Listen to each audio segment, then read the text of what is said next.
बहुत समय पहले की बात है। विजयनगर राज्य में एक निर्धन किसान के यहाँ एक सुंदर पुत्र का जन्म होता है, जिसके दाएं हाथ में एक सुंदर आकृति बनी होती है। बड़े ही सुंदर पुत्र को जन्म दिया है तेरी बहू ने।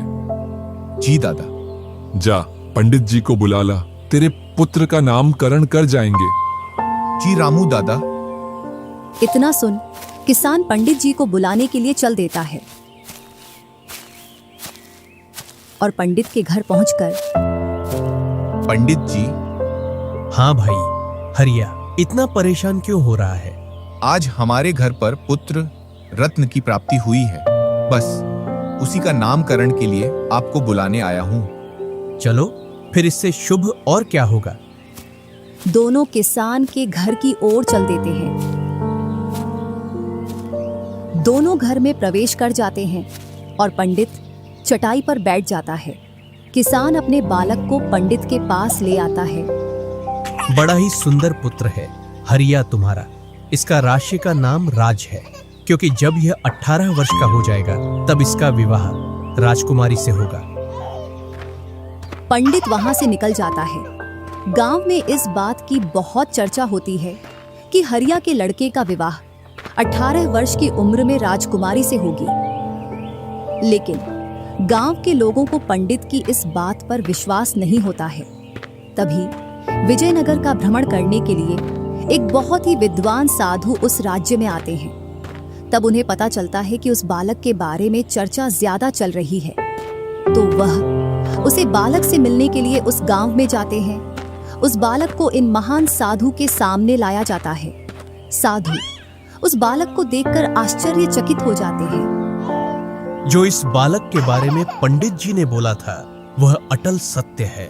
इस बालक का विवाह राजकुमारी से ही होगा। गांव वालों को साधु की बात का विश्वास हो जाता है और यह खबर धीरे धीरे राज दरबार में भी पहुंच जाती है, क्योंकि उसी समय रानी ने भी एक सुंदर पुत्री को जन्म दिया था। महाराज की जय हो। और सेनापति, राज्य में सब कुशल मंगल तो है? जी महाराज, सब कुशल मंगल है और राजकुमारी का जन्म उत्सव राज्य में बड़े धूमधाम से मनाया गया। पर मेरे मन में एक शंका है। बताओ, कौन सी शंका है? राज्य में एक बात बहुत तेजी से फैल रही है। कौन सी? अपने राज्य के छोटे से गांव में एक पुत्र का जन्म हुआ है। उसके पूरे राज्य में चर्चा हो रही है कि जब वह 18 वर्ष का हो जाएगा तब उसका विवाह राजकुमारी से होगा। राज्य में अशांति फैलाने के लिए यह अफवाह उड़ाई जा रही होगी। नहीं महाराज, अभी हमारे यहाँ विद्वान साधु भ्रमण करने आए थे। उन्होंने भी यह बात की थी उस बालक को देखकर। अगर ऐसा है तो चलो उस गांव में और उस बालक से मिलकर आते हैं। राजा और सेनापति उस गांव की ओर चल देते हैं और वह उस गांव में पहुंच जाते हैं। महाराज, आप यहाँ, आपने हमको बुला लिया होता, हम आ जाते। ऐसा कुछ नहीं है मुखिया जी, जनता के बीच में आना जाना भी चाहिए। जी महाराज, बताइए क्या सेवा कर सकता हूँ? हम उस बालक से मिलना चाहते हैं जिसकी चर्चा आज पूरे राज्य में है। जी महाराज, अभी चलते हैं उसके घर। गांव का प्रधान सेनापति और राजा को हरिया के घर ले जाता है और राजा जब उस बच्चे को देखते हैं तो चौंक जाते हैं। इतना सुंदर बालक। फिर राजा मन ही मन सोचता है, मैं अपनी राजकुमारी का विवाह इस गरीब किसान के पुत्र के साथ कभी नहीं होने दूंगा। राजा अपना गुस्ताखी भरा दिमाग भिड़ाता है और सोचता है, इस बालक को किसान से लेकर इसे जंगल में ले जाकर मार दूंगा। महाराज कुछ बोलिए। इतना सुंदर बालक मैंने अपने जीवन में पहली बार देखा है। यह बालक तो हमारे साथ राजमहल में रहेगा, इसके लिए यह घर ठीक नहीं है।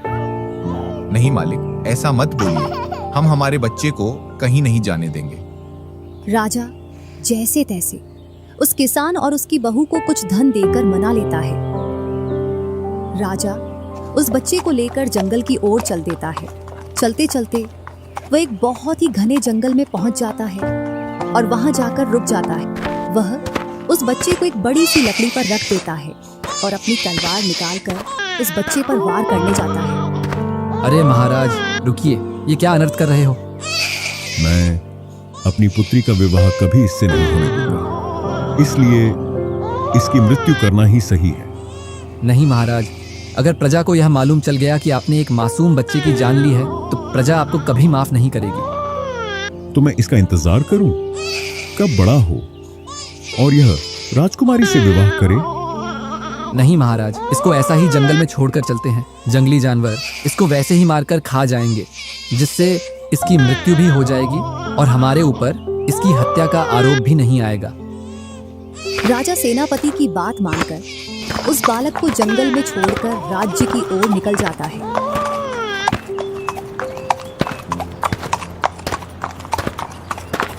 उसी जंगल के रास्ते से पास ही के गांव का मुखिया अपने गांव की ओर जा रहा था।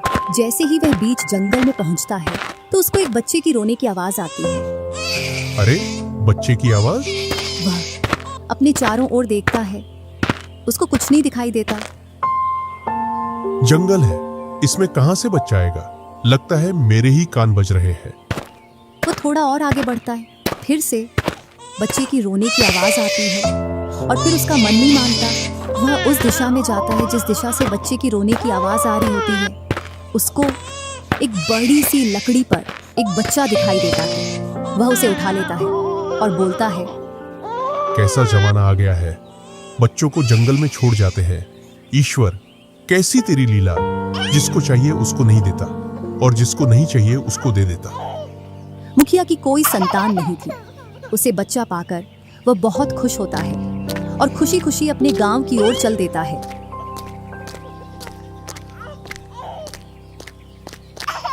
घर पहुंचते ही सुनती हो भाग्यवान, देखो हम आपके लिए क्या लेकर आए हैं।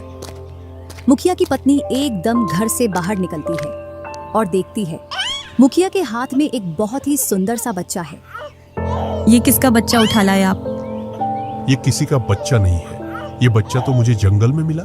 ईश्वर ने हमारी इतने दिनों से नहीं सुनी थी, आज सुनी है। ईश्वर की कृपा से हमारे घर में भी अब संतान का सुख होगा। क्या सच में आपको जंगल में मिला ये बच्चा? अब आज से यह बच्चा हमारा है और मैं ही इसकी माँ हूँ आज से।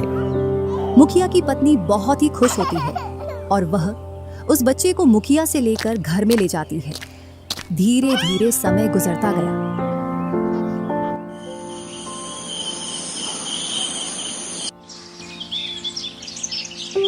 मुखिया और मुखिया की पत्नी ने उस बच्चे की खूब परवरिश की और वह धीरे धीरे 18 वर्ष का हो जाता है। राजा अपनी पुत्री के लिए दूसरे राज्य में वर देखने के लिए उसी गांव के रास्ते से जा रहा था जिस गांव में वह बालक था। जैसे ही वह गांव के पास पहुंचता है तो उस गांव में एकदम अचानक से तूफान आ जाता है, जिससे राजा उस तूफान की वजह से आगे नहीं बढ़ पा रहा था। पास में ही मुखिया का घर दिखता है तो राजा उस मुखिया के घर में चला जाता है।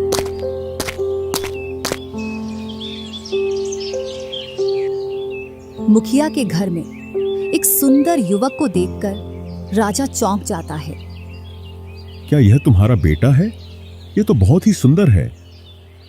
हाँ, ये मेरा बेटा है, क्योंकि मैंने इसे पाल पोस कर बड़ा किया है। आज से लगभग 18 वर्ष पूर्व ये बच्चा मुझे गांव के पास वाले जंगल में मिला था। राजा मुखिया की बात सुनकर चौंक जाता है। राजा को सब याद आ जाता है कि यह वही बच्चा है जिसे मैं 18 वर्ष पूर्व मारना चाहता था। क्या आप इस लड़के को मेरा एक काम करने की आज्ञा दे सकते हो? जी महाराज, क्यों नहीं, ये तो इसका सौभाग्य है जो यह आपके काम करेगा।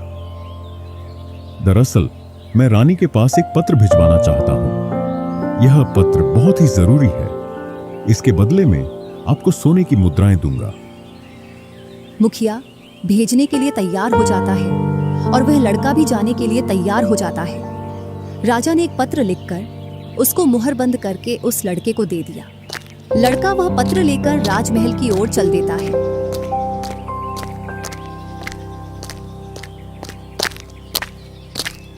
वह पहली बार राजमहल जा रहा था, जिससे वह रास्ता भटक गया। और शाम होने को आ गई। उसने मन ही मन सोचा, अब तो मैं राजमहल नहीं पहुंच पाऊंगा और रात भी होने वाली है। मुझे यही कहीं रुकने के लिए अपनी व्यवस्था देखनी पड़ेगी। थोड़ी और दूर चलने के बाद उसको एक कच्चा घर दिखाई दिया। वह घर के पास चला जाता है। जब वह घर के अंदर देखता है तो उसमें बूढ़ी औरत लकड़ी जला रही थी। लड़के ने सोचा, आज की रात यहीं गुजार लेता हूँ, और वह घर के अंदर चला जाता है। तू कहाँ से आ रहा है और इस सुनसान जंगल में कहाँ जा रहा है? मैं राजमहल जा रहा हूँ, राजा का पत्र रानी को देने के लिए, लेकिन अब तो रात हो गई है और मैं रास्ता भी भूल गया हूँ। मुझे ये घर दिखाई दिया तो रात रुकने के लिए मैं यहाँ आ गया। बेटा, तू यहाँ रुक तो सकता है, लेकिन ये डाकुओं का अड्डा है और उन लोगों ने तुझे अगर यहाँ देख लिया तो वो मुझे मार देंगे। बूढ़ी औरत की इतनी बात सुनकर लड़का एक बार तो घबरा जाता है, पर अंधेरे में कहीं और जाना इतना आसान नहीं था और वह दिन भर का थका हारा था। उसको नींद भी आ रही थी। उसने सोचा, जो होगा वह देखा जाएगा, अब रात में और कहाँ जाऊंगा। तो वह वहीं रात रुक जाता है। बूढ़ी औरत ने घर के कोने में उस लड़के को सुला दिया। लड़का घर के कोने में चुपचाप सो जाता है। जैसे ही आधी रात होती है तो डाकू अपने ठिकाने पर आ जाते हैं। जैसे ही वे उस लड़के को देखते हैं तो बुढ़िया पर बहुत गुस्सा करते हैं। ये कौन है? इसको यहाँ क्यों सुला रखा है? यह बच्चा जंगल में रास्ता भटक गया है, इसलिए यह यहाँ सिर्फ रात काटने के लिए रुका है। जैसे ही सुबह होगी यहाँ से निकल जाएगा। डाकू उसकी तलाशी लेते हैं, जिसमें उनको एक चिट्ठी मिलती है। उस चिट्ठी पर राजा की मोहर होती है। डाकू मोहर को देखकर घबरा जाते हैं। कहीं यह हमको मरवाने या पकड़वाने के लिए तो नहीं आया है। सभी डाकू उसको मारने की सलाह बनाते हैं। बूढ़ी औरत उनसे मना करती है, ऐसा मत करो, वह एक मासूम लड़का है, वह आपको पकड़वाने के लिए नहीं आया है। तेरी बातों का विश्वास नहीं करेंगे। तू हमें इसके हाथों से मरवाना चाहती है। यह तुम लोग क्या बोल रहे हो? मैं ऐसा क्यों करूंगी? पहले आप इस चिट्ठी को खोलो, इसके बाद कुछ करना। डाकू चिट्ठी को खोलते हैं, उसको पढ़ते हैं। उसमें लिखा था, जैसे ही यह लड़का राजमहल आ जाए तो इसको तुरंत मरवा दिया जाए। डाकू एक बार फिर लड़के की तरफ देखते हैं तो वह एक भोला भाला और मासूम लड़का है। डाकू चिट्ठी को बदल देते हैं और उसे वापस मोहर बंद करके लड़के के पास रख देते हैं और सभी डाकू वहां से चले जाते हैं।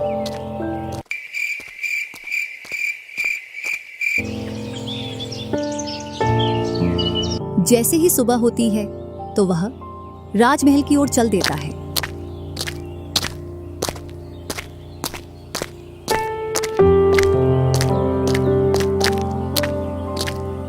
दोपहर तक राजमहल पहुंच जाता है। राजमहल में जाकर रानी को चिट्ठी देता है। रानी चिट्ठी को पढ़ती है। उस चिट्ठी में लिखा था, जैसे ही यह लड़का राजमहल पहुंचे उसका विवाह उसी दिन राजकुमारी से कर दिया जाए। रानी राजा के इस निर्णय से एक बार तो चौंक जाती है। जैसे ही रानी ने लड़के को देखा, वह लड़का रानी को बहुत सुंदर और बहुत अच्छा लगा और रानी ने उसी दिन राजकुमारी और उस लड़के का विवाह करवा दिया।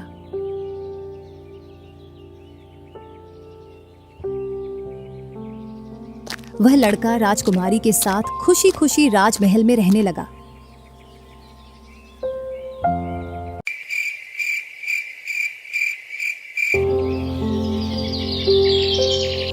कुछ समय बाद राजा अपने राजमहल आया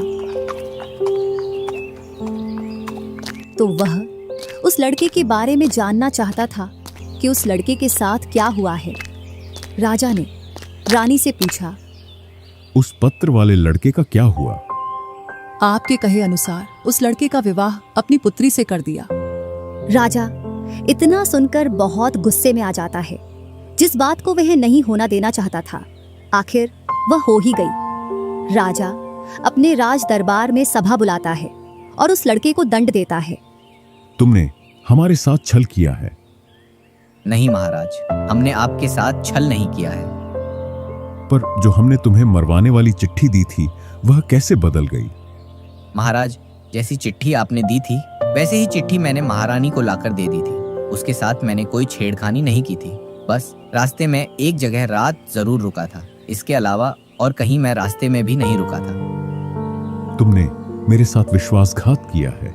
मुझे तुम पर विश्वास नहीं है और यह विवाह मेरी अनुमति के बिना हुआ है। मैं इस विवाह को नहीं मानता। आज ही तुम्हें फांसी की सजा दी जाएगी। महाराज, ये आपका निर्णय गलत है। ये आपको मेरे विवाह से पहले सोचना चाहिए था। अगर आप इस लड़के के पहले से खिलाफ थे तो इसको राजमहल क्यों भेजा? इसको वहीं मार देते। अगर अब इनको फांसी होगी तो आपको अपनी बेटी को भी फांसी पर लटकाना होगा। नहीं पुत्री, ऐसा मत बोलो। हम तुम्हारे